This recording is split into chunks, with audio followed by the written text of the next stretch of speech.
Midway presents NFL Blitz 2000. Hello and welcome to the end of season review for Pro Bro.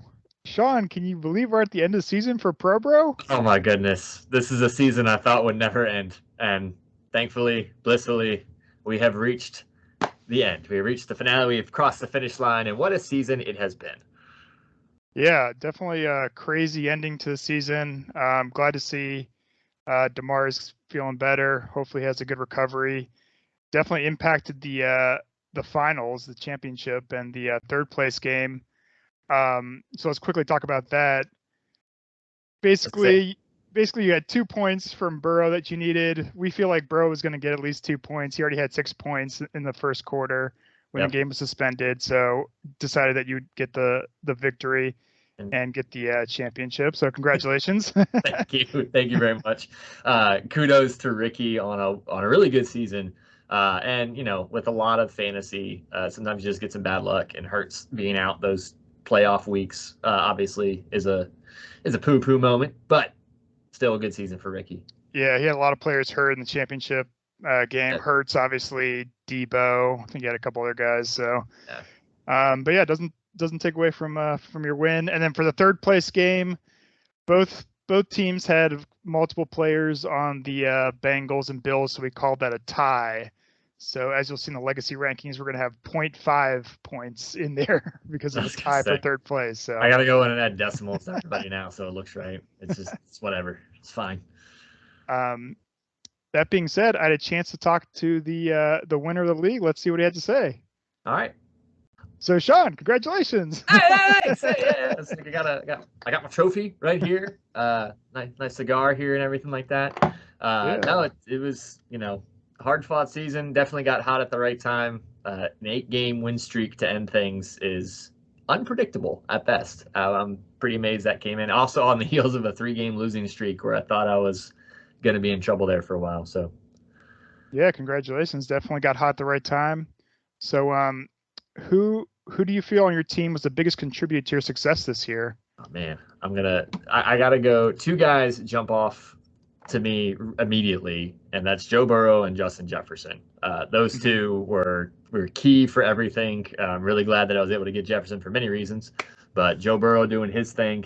And then, not gonna lie, the rest of my team felt like just a wing and a prayer most weeks. Dylan hung in and did enough. Michael Carter was solid when he was solid for a little while there, and then he got hurt and stopped being solid. But it was funny because he took over after DeAndre Swift was good and then stopped being good. And then I got the trade for Ezekiel Elliott, and he did enough.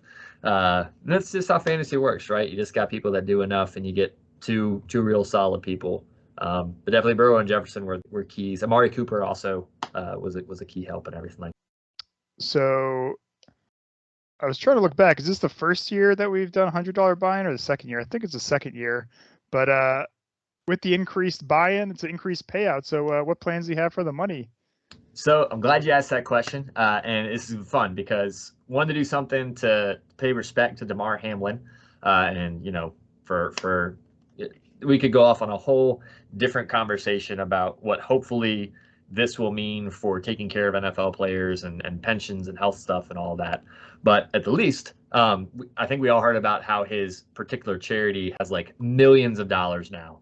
And as someone who works for a nonprofit, I cannot imagine what it would be like to go from managing like thousands of dollars to millions. But I wanted to celebrate the work that he was doing by looking for kids in the community to support. And so I'm going to make a donation of 33%, which is a combination of Damar Hamlin's number 3 and my 3 championships that I have now won. Make a 33% donation of $220 to Bright Futures here in Winchester, which is an organization that helps provide snacks and supplies to kids in our community. That just seems like a right and good and joyful thing to do to celebrate this win. And I'm going to make sure it comes from Pro Bro. And they're going to look at that and be like, what the hell does that mean? And I can't wait to hear them say, or when they send a thank you note back, like I hope they reference Pro Bro Fantasy Football in it, because that would be amazing. We'll stay tuned to see if they send that back. But that's the plan for that. That's really nice. Really nice gesture.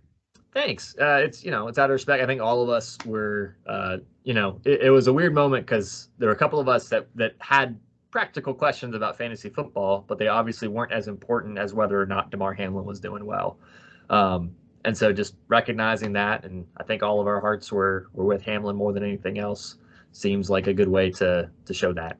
So the rest of the money will probably be used by Dos Niños Rubios that live upstairs for one thing or another. But it was fun to have. I can't wait to tell Michaela here. I actually just got to tell Michaela that the fantasy football team named after her won a championship. She's going to be like, I did it. I did everything I was supposed to do. Right? She's a good luck charm. Exactly. Yeah, I was actually just looking back, and this was the first year we bumped it up to $100, so you got the extra payout. And the funny thing with Damar's charity is a lot of those donations were fantasy football leagues. Yeah.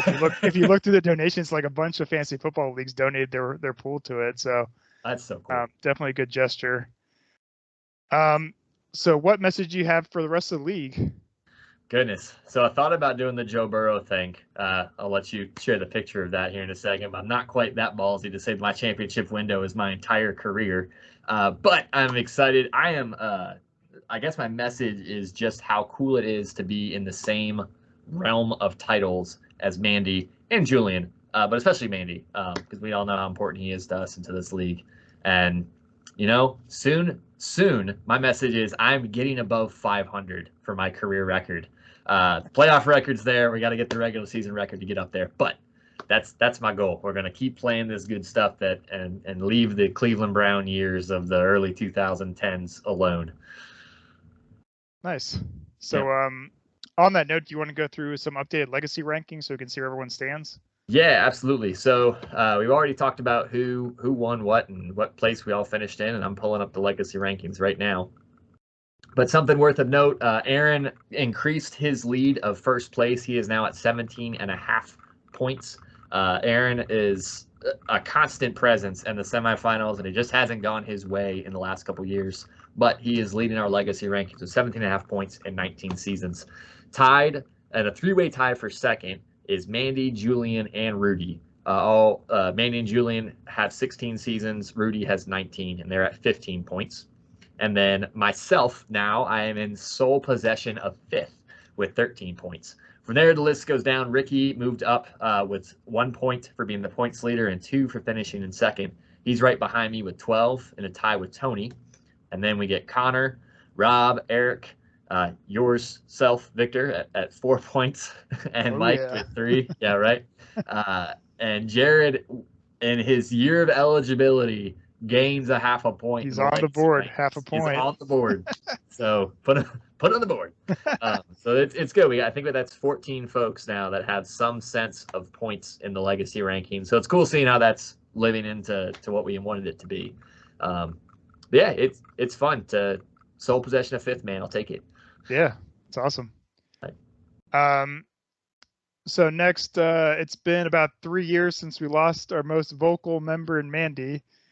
So the message boards have not been the same since, but thought we'd go back and think about another a moment with Mandy. While you pull that up, I think it just is so fitting that like message boards have become obsolete since Mandy left. It was like the world was like, we don't need them anymore. If Mandy's not here to use them, then what's the point? I thought we'd go back and think about a moment with Mandy that was kind of unique. So I went back to 2007, and my dad was telling me that he was the commissioner during this year, and it was absolutely ridiculous because Mandy had 4 teams that he was managing.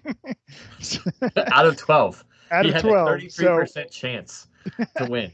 And he only made only one of his teams made the playoffs, which was Kimo Savi. So he had Kimo Savi, Ding Dongs, Super Sings, and Master Blasters were all Mandy.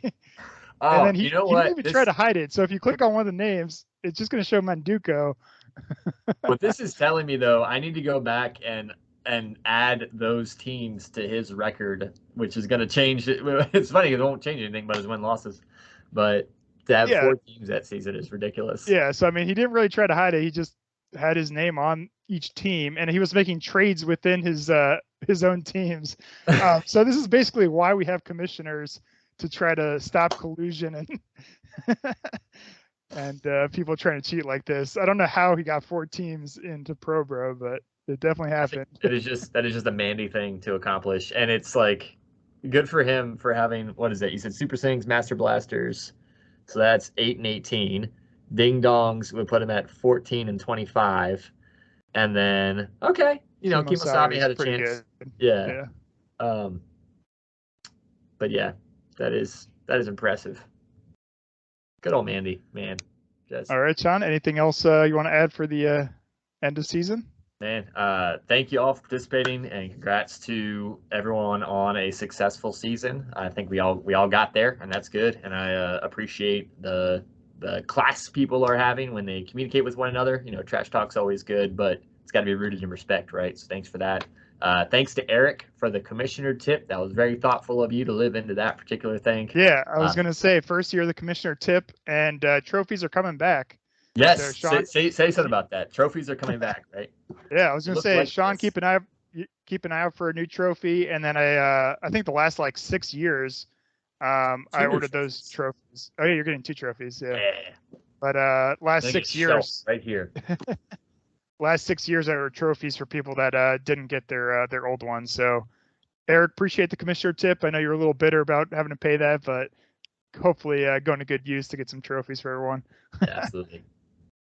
All right. So, yeah, other than that, here's to countdown of 7 months till season 20. Yeah. We're old. That's all I got. We're old. Almost legal drinking age for Pro Bro.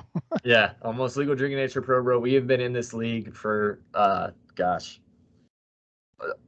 whole lives, right? Almost entirety of them. It's great. It's awesome. Pretty much. Yeah. All right. Take care, everyone. Peace out.